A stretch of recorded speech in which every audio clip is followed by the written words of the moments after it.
we move to the next Madam Chair. person on the list. Madam Chair. Madam Chair. Hindi na po tayo matatapos. Yan ang sinabi ko sa iyo kanina. Ayaw mo maniwala sa akin eh. Aabot talaga tayo ng bukas dito. Diba, Madam Chair?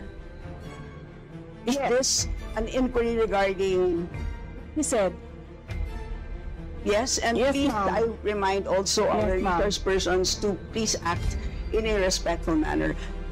Pasensya na po, hindi po kasama sa poder ninyo ang pagpa-fire ng presiding officer ng hearing na to. So yes, you So if you allow members of the House of Representatives lines like what you just said, like pusit, bakit mo ako kinu-crucify for saying a fact that somebody is convicted of child abuse